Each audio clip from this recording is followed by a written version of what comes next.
குழந்தைகளாய் இராமல் பலவிதமான காத்துக்கள் இருக்கா. இந்த காத்துக்கள்ல அகைப்படாத, அதாவது மாட்டாத குழந்தைகள் அப்படின்றார். நிறைய போதனைகள் நம்ம மத்தியில் அடிச்சுன்னு இருக்கு, காத்தை போல் அடிச்சுன்னு இருக்கு, தந்திரமான போதனைகள்லாம் சொல்வார். இப்ப நம்ம குழந்தைகளா இல்ல, ஏன்னா நாம் சத்தியத்தை பெற்றுக்கொண்டு வளர்ந்திருக்கிறோமா. இனி நாம் குழந்தைகளா இருக்கிறோமானா இல்ல, வளர்ந்துன்னு வந்துன்னு இருக்கிறோம். இன்னும் ஒரு உதாரணம் கொடுத்தா நீங்க புரிஞ்சுக்குவீங்க. ஒரு இப்ப நம்ம இங்க எவ்வளவு நாள் ஆச்சுங்க கலந்து? ஒரு 20 வாரங்கள் ஆயிருக்குமா? 27 வாரங்கள்னு நினைக்கிறேன்.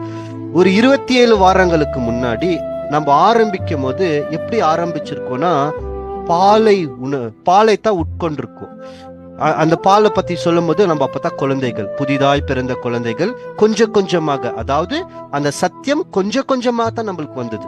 இன்னும் உங்களுக்கு புரிஞ்சுக்கிற மாதிரி சொல்லணும்னா, எடுத்த முதல் பாகத்திலே முதல் நாள் நம்ம இங்க சேர்ந்தோம் இல்லைங்களா, எல்லாருமே கிறிஸ்தவர்களின் அழைப்பு அப்படின்ற பாடத்தை தான் நம்ம படிச்சோம். அன்னைக்கே மனிதனோட ஆத்மா பார்த்திருந்தா என்ன ஆயிருக்கோங்க, நம்மளால ஏத்திருக்க முடியாது. ஏன்னா நம்ம சத்தியத்தில் இன்னமும் வளர்ந்தவர்களாய் ஆகல. அப்ப நம்மளுக்கு என்ன தேவைப்பட்டுச்சுன்னு பாத்தீங்கன்னா, கொஞ்சம் கொஞ்சமா பால். அப்ப நம்ம இனி குழந்தைகள் அல்ல, கொஞ்சமா என்ன இருக்கிறோம், வளர்ந்துட்டோம். இப்ப நம்ம யார் அப்படின்னா, முழுமையா வளர்ந்துட்டுமா, நம்ம குழந்தைகள் அல்ல அப்படின்னு சொல்லிட்டார். அப்ப நம்ம முழுமையா வளர்ந்துட்டோமான்னு பார்த்தா, நம்ம முழுமையா கூட இன்னும் வளரலையா.